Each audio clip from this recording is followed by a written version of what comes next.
Dalam catatan sejarah Islam, ada satu nama yang selalu disebut dengan kekaguman dan rasa hormat, sosok yang disebut pedang Allah yang terhunus. Dialah Khalid bin Walid, sang jenderal yang tak pernah terkalahkan. Khalid bukan hanya seorang panglima, ia adalah legenda hidup yang menggetarkan hati kawan dan lawan. Di setiap medan tempur, keberaniannya adalah bara yang menyala, dan strateginya adalah ketajaman akal yang menembus kebodohan musuh. Pada masa Rasulullah SAW, pasukan Islam diperintahkan berangkat menuju Mu'tah, melawan kekuatan besar Bizantium Romawi Timur. Pasukan Islam hanya berjumlah 3.000 orang, sementara lawan mereka mencapai 200.000 tentara, lengkap dengan pasukan kavaleri dan infanteri terbaiknya. Namun semangat para sahabat tidak gentar. Rasulullah menunjuk 3 panglima terbaik, Zaid bin Haritsah, Ja'far bin Abu Thalib, dan Abdullah bin Rawahah, dan beliau bersabda, jika Zaid gugur, maka Ja'far menggantinya. Jika Ja'far gugur, maka Abdullah yang memimpin, dan jika Abdullah gugur, maka kaum muslimin memilih sendiri komandannya.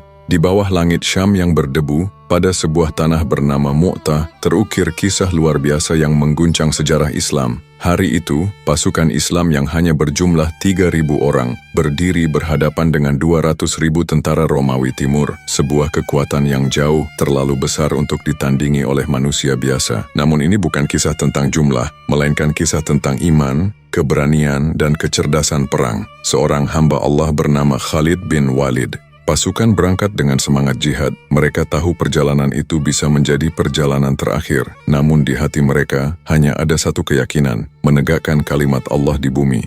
Ketika dua pasukan saling berhadap-hadapan di bawah langit Mu'tah, di kejauhan terlihat ratusan ribu pasukan Romawi telah bersiap, namun semangat iman yang dibawa pasukan Muslim tidak pernah mundur sejengkal pun.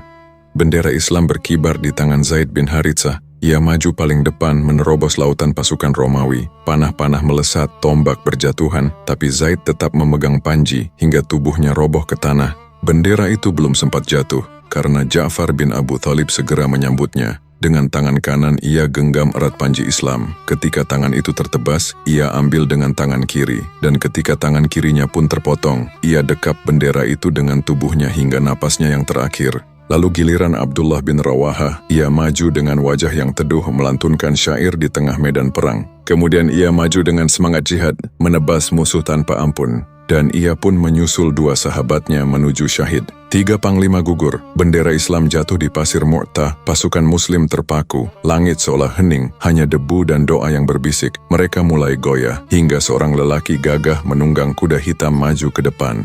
Wajahnya tegas, matanya menyala, sorbannya berkibar diterpa angin. Dialah Khalid bin Walid yang dengan lantang berseru, "Wahai kaum muslimin, bendera ini tak boleh jatuh. Demi Allah, kita tidak akan mundur sebelum Allah menentukan bagi kita kemenangan." Pasukan kembali bersemangat. Khalid langsung mengambil alih komando, mengatur ulang barisan di tengah panasnya gurun dan kepungan musuh. Ia bukan hanya pemberani, tapi juga jenius strategi yang tak tertandingi. Khalid memerintahkan pasukan depan berpindah ke belakang, sayap kanan dan kiri bertukar posisi, sementara barisan belakang maju ke depan. Langit Mu'tah pun berubah kelam oleh debu yang membumbung tinggi. Dari kejauhan, pasukan Romawi melihat bayangan bergerak cepat. Mereka mengira bala bantuan besar dari Madinah telah tiba. Rasa gentar merayap di hati mereka. Barisan musuh yang awalnya percaya diri mulai goyah. Khalid tak menyia-nyiakan kesempatan. Ia memimpin serangan kilat memecah formasi musuh, lalu memerintahkan pasukannya mundur perlahan. Namun bukan mundur karena kalah, tapi mundur dengan kehormatan, dengan taktik yang sempurna. Setiap langkah mereka diatur, setiap pergerakan adalah bagian dari kemenangan tersembunyi.